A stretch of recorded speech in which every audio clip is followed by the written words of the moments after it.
தந்தை, மகன், தூய ஆவியின் பெயராலே ஆமேன். மூவொரு கடவுளுடைய அருளும் ஆசீரும் பாதுகாப்பும் வழிநடத்துதலும் உங்களோடு இருப்பதாக.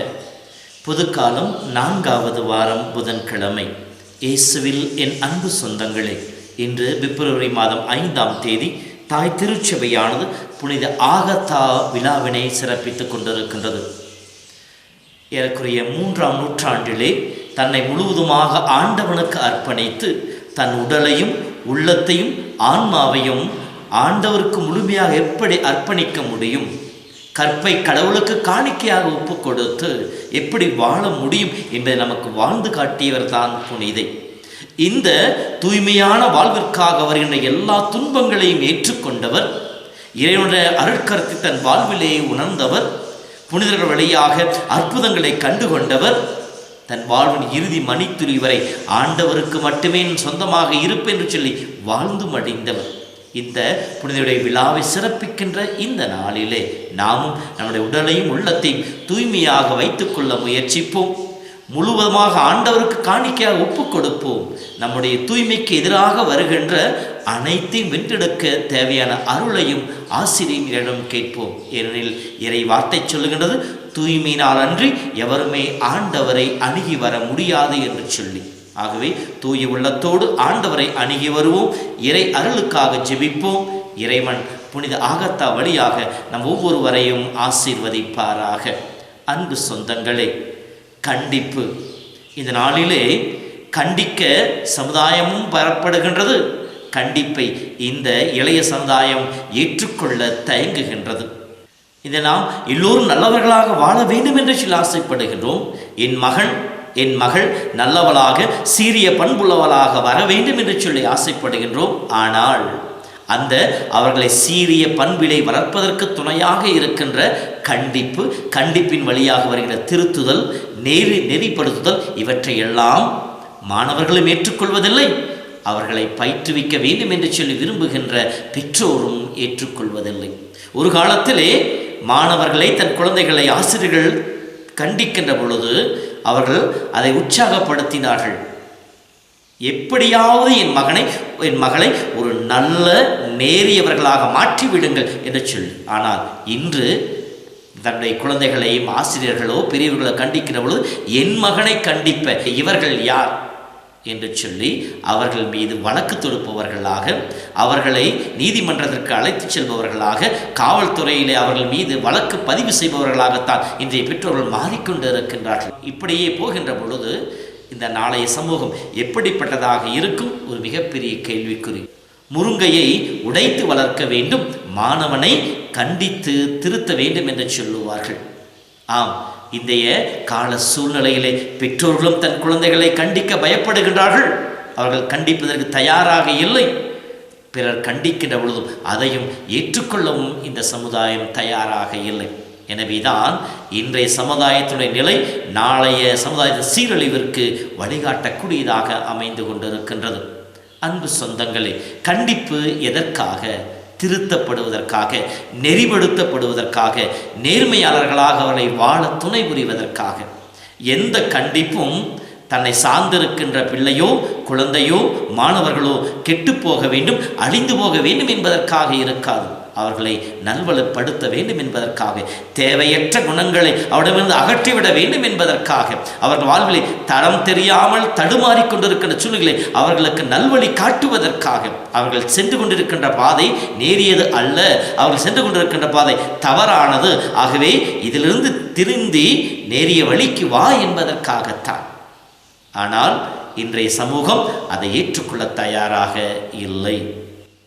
எப்படி? கண்டிப்பு என்பது ஒரு மருந்தை போன்றது. உடலிலே நோய் ஏற்பட்டு இருக்கின்றது, அந்த நோய்க்கு மருந்து கொடுக்கின்ற பொழுது மருத்துவர் நமக்கு இனிமையான ஒரு பொருளை கொடுப்பதில்லை, கசப்பாக.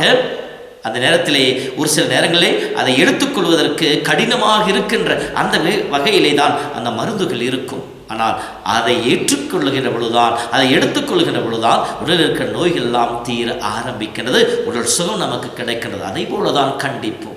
கண்டிக்கப்படுகின்ற சூழ்நிலைகளே அந்த கண்டிக்கப்படுகின்ற மனிதர்களுக்கு அது கசப்பாக இருக்கலாம். இவர்கள் எப்போதும் திட்டிக் கொண்டே இருக்கின்றார்கள், எப்போதும் என்னை பற்றி குறை வந்து கொண்டே இருக்கின்றார்கள், இவருடைய பொழப்பு இப்படி என்று சொல்லி அதை ஏற்றுக்கொள்வது கடினமாக இருக்கலாம். ஆனால் எந்த மனிதர் அதை ஏற்றுக்கொள்கின்றாரோ அவர்கள் தான் வாழ்க்கையிலே முன்னுக்கு வருகின்றார்கள். இதைத்தான் சொல்லுவார்கள் அல்லவா, எந்த மூங்கில் காய்ச்சப்பட்ட கம்பினால் தன்னை துளையிட அனுமதிக்கிறதோ அந்த மூங்கில் மட்டுமே புல்லாங்குழலாக மாற முடியும்.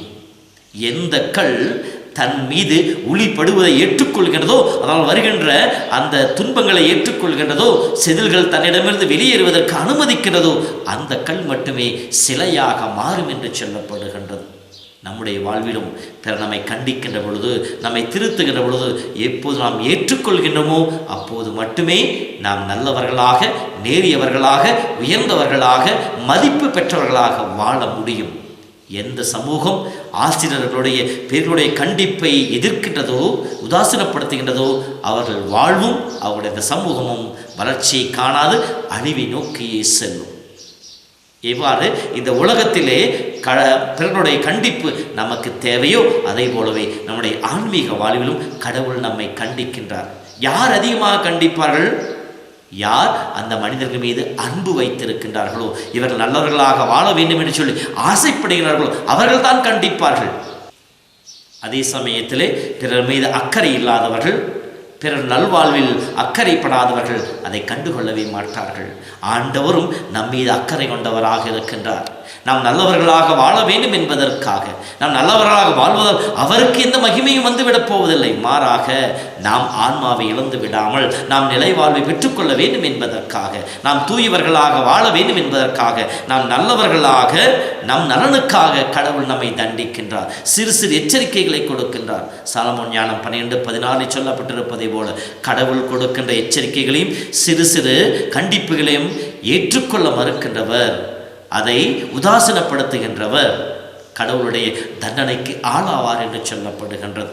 அன்பு சமூகமே, இதோ நம்முடைய இந்த உலக வாழ்விலே நாம் பிறர் நம்மை திருத்துகின்ற பொழுது அவருடைய திருத்துதலுக்கு, அவருடைய கண்டிப்புக்கு ஏற்றுக்கொண்டு நம் வாழ்வில் இருக்கின்ற தவறுகளை உணர்ந்து பார்த்து நல்வழியில் வாழ முயற்சிப்போம். அதேபோல் நம்முடைய ஆன்மீக வாழ்விலும் கடவுள் இறை வார்த்தையின் வழியாக, மறையுறையின் வழியாக, ஆன்மீக செயல்பாடுகள் வழியாக நம்மிடம் இருக்கின்ற குறைபாடுகளை சுட்டி காட்டுகின்ற பொழுதும், அல்லது நம் வாழ்வில் நாம் கடந்து போகின்ற சிறு சிறு துன்பங்கள், எதிர்ப்புகள், ஏமாற்றங்கள், பலவீனங்கள் வழியாக கடவுள் நம்மை எச்சரிக்கின்ற பொழுதும் அதை ஏற்றுக்கொண்டு நம் ஆன்மீக வாழ்விலும் பலம் பெற்றவர்களாக மாறுவோம்.